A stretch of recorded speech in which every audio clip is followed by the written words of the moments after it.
ये कहानी एक ऐसे व्यक्ति की है जिसकी एक एक्सीडेंट में मौत हो जाती है और वो स्वर्ग में प्रवेश करता है। लेकिन जब उसे पता चलता है कि उसकी प्यारी पत्नी ने प्रकृति के नियम के विरुद्ध जाकर खुदकुशी कर ली है और नर्क में चली गई है, तो वो उसे वहां से लाने के लिए आखिरी उम्मीद तक कोशिश करता है। Welcome to the SDK movies world.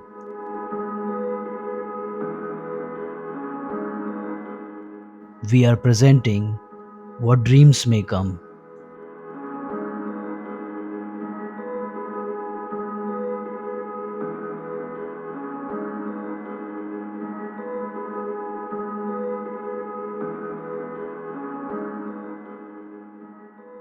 Movie की शुरुआत में हम क्रिस नील्सन नाम के एक व्यक्ति को देखते हैं जो पेशे से एक डॉक्टर होता है। वो स्विट्ज़रलैंड में अपनी छुट्टियां बिता रहा था और नाव पर वहां की सुंदरता का लुत्फ उठा रहा था। तभी पास से गुजरती हुई एक नाव उसकी नाव से टकरा जाती है। क्रिश जैसे ही उस व्यक्ति को डांटने के लिए उठ खड़ा होता है कि तभी उसकी नज़र नाव को चला रही एक खूबसूरत महिला पर पड़ती है। उसे देखकर उसका गुस्सा एकदम से शांत हो जाता है। वो मुस्कुराकर उसे किनारे पर जाने को कहता है। इसके बाद दोनों एक दूसरे से मिलते हैं और वो महिला खुद का परिचय देते हुए अपना नाम एनी कुलिन्स बताती है। दोनों लंबे समय तक बातें करते हैं और एक दूसरे के प्रति अट्रैक्ट हो जाते हैं। उनके बीच इतने गहरे संबंध बन जाते हैं कि मानो वो लंबे समय से एक दूसरे को जानते हों। अब वो समय आ जाता है जब दोनों अपने रिलेशन को और मजबूत करने के लिए शादी कर लेते हैं। मूवी के अगले सीन में हम दोनों को अपने घर में अपने बच्चों के साथ अपने समय का आनंद लेते हुए देखते हैं। उनके दो बच्चे इयान और मैरी होते हैं जो अब बड़े हो चुके हैं। एक सुबह ब्रेकफास्ट के दौरान मैरी अपनी माँ से स्कूल से उसे लेने को कहती है, लेकिन एनी उसे ये कहते हुए मना कर देती है कि उसे एक बहुत ही इम्पोर्टेंट मीटिंग अटेंड करनी है और वो अपने बच्चों को उनकी ग्रैंड मदर के साथ स्कूल भेज देती है। क्रिश अपने बच्चों को जाने से पहले अलविदा कहता है। वो इस बात से बेखबर होता है कि शायद अपने बच्चों से उसकी ये आखिरी मुलाकात हो, क्योंकि अगले ही पल उन्हें ये पता चलता है कि उनके बच्चों की कार एक्सीडेंट में मौत हो गई है। ये वक्त क्रिश और एनी के लिए बहुत ही मुश्किल भरा होता है। एनी को अपने बच्चों को खोने का गहरा सदमा पहुंचता है, जिस वजह से उसे नर्वस ब्रेकडाउन हो जाता है। समय उनकी परीक्षा ले रहा होता है और उनके बीच तलाक जैसी स्थितियां भी बनने लगती हैं। लेकिन ऐसे मुश्किल वक्त में भी दोनों ने एक दूसरे का साथ नहीं छोड़ा। मूवी के अगले सीन में हमें 4 साल बाद का सीन दिखाया जाता है, जब क्रिश को एक बीमार बच्ची का इलाज करते हुए दिखाया जाता है। हॉस्पिटल में जब वो छोटी लड़की के दिमाग को स्कैन कर रहा होता है तो उसे एनी का फ़ोन आता है, जो उसे उस रात होने वाले आर्ट एग्जीबिशन के बारे में बताती है। साथ ही उसे ये भी बताती है कि जर्मनी से आर्ट पेंटिंग आने वाली है, लेकिन दुर्भाग्य से वो नहीं आ पाई। इसलिए उसे कैसे भी करके उन आर्ट पेंटिंग की जगह दूसरी पेंटिंग्स को आर्ट एग्जीबिशन में लगाना है। उसे परेशान पाकर क्रिस उसे शांत होने को कहता है और सुझाव देता है कि उन आर्ट पेंटिंग्स की जगह अपने खुद की पेंटिंग का यूज़ कर लो।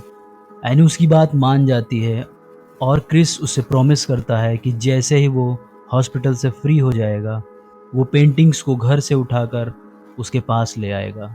वादे के अनुसार वो अपना काम खत्म करके घर जाने के लिए निकल पड़ता है। रास्ते में बारिश बहुत तेज हो रही थी कि तभी अचानक वो देखता है कि टनल के अंदर बहुत सी कारें एक दूसरे से टकरा रही हैं। वो किसी तरह अपनी कार को रोक लेता है। एक डॉक्टर होने के नाते वो अपनी मेडिकल किट को लेकर एक्सीडेंट वाली जगह पर जाता है। वो लोगों से पूछता हुआ आगे बढ़ता जाता है कि किसी को मेडिकल हेल्प की ज़रूरत तो नहीं। तभी अचानक उसकी नज़र एक पलटी हुई कार के अंदर फंसी हुई एक महिला पर पड़ती है। वो उसे बचाने की कोशिश करता है कि तभी एक कार सुरंग से टकराती है और क्रिस की ओर हवा में उड़ती हुई उस पर गिर जाती है, जिससे तुरंत उसकी मौत हो जाती है। क्रिस की मौत एनी के लिए एक बहुत बड़ा झटका होता है। उसकी मौत के बाद एनी बिल्कुल अकेली हो जाती है। इसके बाद हमें क्रिस को दिखाया जाता है, जो इस बात को समझने में असमर्थ है कि वो मर चुका है। वो एनी से बात करने और उसे सांत्वना देने की पूरी कोशिश करता है, लेकिन वो कुछ भी कर पाने में असमर्थ होता है। उसे ना तो कोई सुन सकता था और ना ही कोई देख सकता था। कुछ देर बाद क्रिश को एक आदमी की धुंधली छाया दिखाई पड़ती है, वो खुद को क्रिश का दोस्त और सलाहकार बताता है और अपना नाम अल्बर्ट बताता है। अल्बर्ट उसे यकीन दिलाता है कि वो पहले से ही मर चुका है। क्रिश आगे उससे पूछता है कि वो उसे ठीक से क्यों नहीं देख पा रहा है। तब अल्बर्ट उसे जवाब देता है कि जब तुम अपनी मौत को स्वीकार कर आगे बढ़ जाओगे तभी तुम मुझे साफ देख पाओगे। एक रात जब एनी क्रिस के बारे में कुछ लिख रही होती है तो क्रिस वहाँ आता है और उसे मैसेज के ज़रिए ये बताने की कोशिश करता है कि वो अभी भी उसके साथ है। लेकिन एनी इतनी परेशान होती है कि वो उसके मैसेज पर ध्यान ही नहीं देती है और कागज़ को मोड़कर फेंक देती है। ये सब देखकर अल्बर्ट क्रिश को एनी से दूर जाने का सुझाव देता है, लेकिन क्रिस उसे मना कर देता है। अगले दिन एनी क्रिश की कब्र पर जाती है और वहाँ बैठकर उसे याद करने लगती है। इतनी देर में क्रिश भी वहाँ आ जाता है और उसके पास आकर उसे अपनी मौजूदगी का एहसास कराने लगता है, लेकिन एनी उसे महसूस करने के बजाय ज़ोर ज़ोर से रोने लगती है।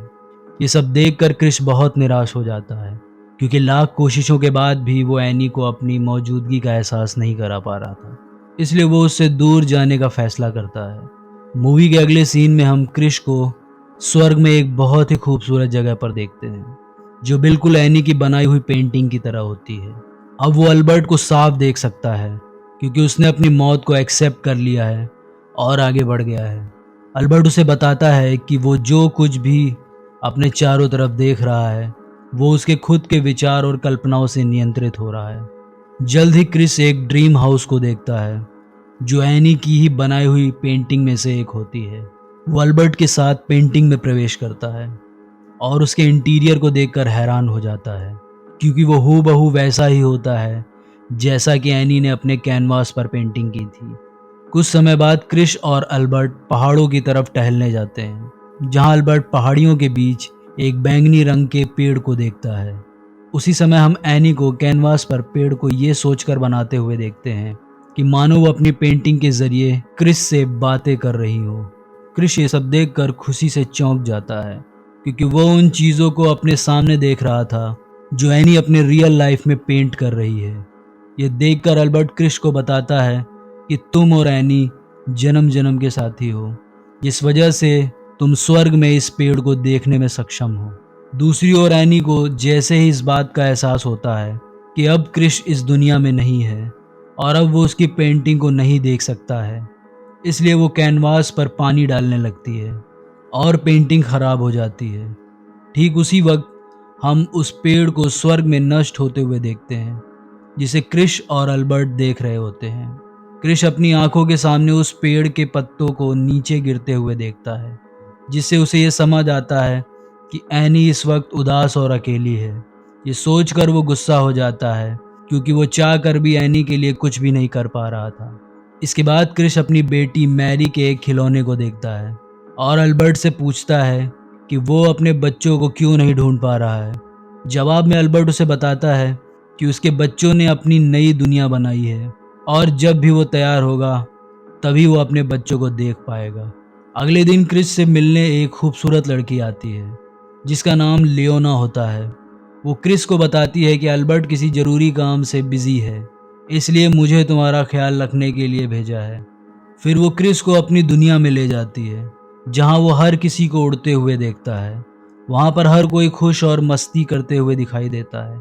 वो वहाँ पर एक पेपर डॉल को देखता है जो बिल्कुल उसकी बेटी मैरी की पेपर डॉल जैसी दिख रही होती है, जिससे उसे अपनी बेटी मैरी की याद आने लगती है।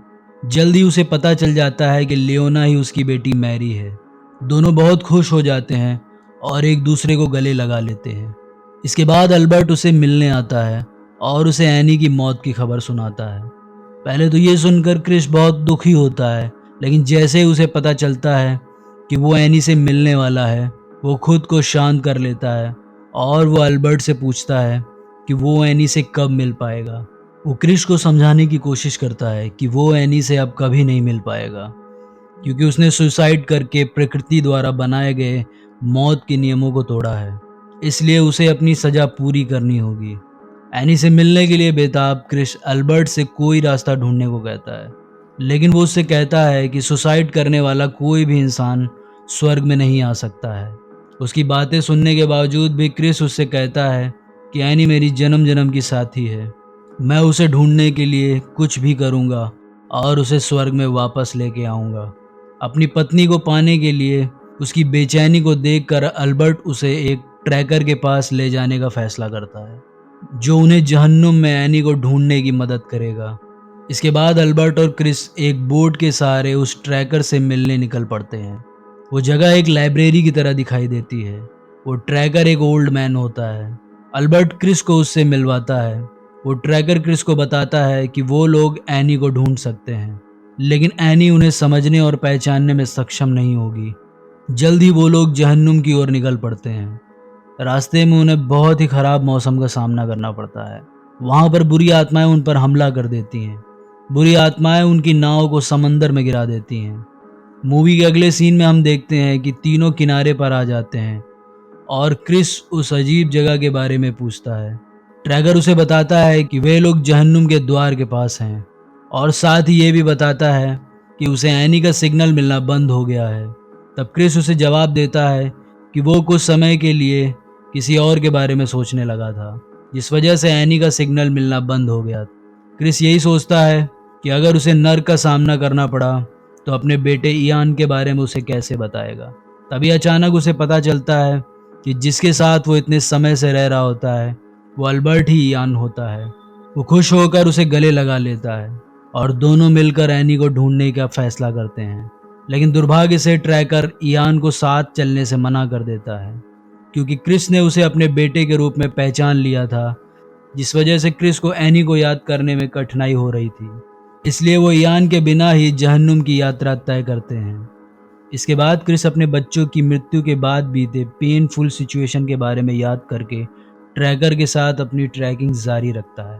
कुछ समय बाद क्रिस और वो ट्रैकर उस जगह को देखते हैं जहां पर मरे हुए चेहरे दफन होते हैं। वो लोग उन चेहरों को बहुत करीब से देखते हैं।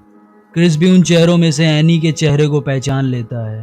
वो जैसे ही एनी तक पहुंचने की कोशिश करता है कि अचानक वो जमीन पर गिर जाता है और वो दोनों एनी के सपनों के घर में पहुंच जाते हैं।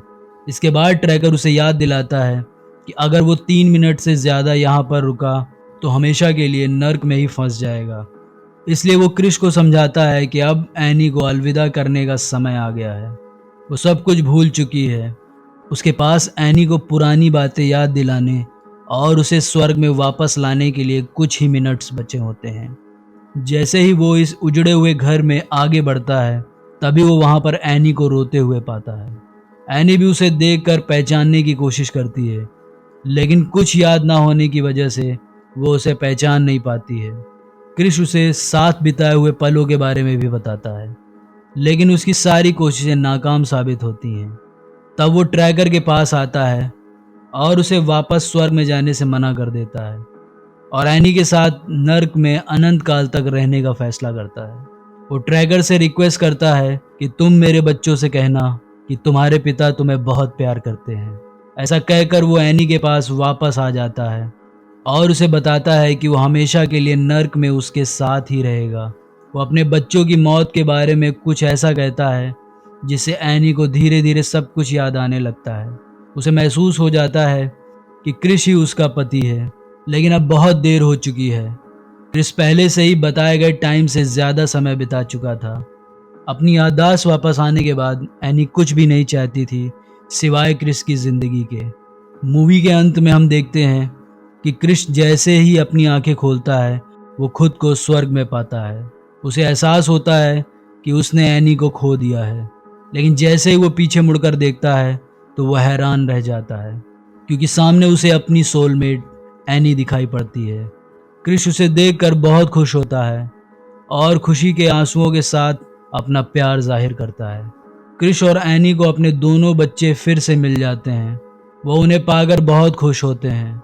कुछ समय बाद क्रिस और एनी 2 बच्चों में खुद को देखते हैं।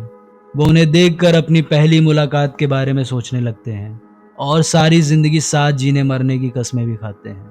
इसी के साथ ही मूवी यहीं पर ख़त्म हो जाती है।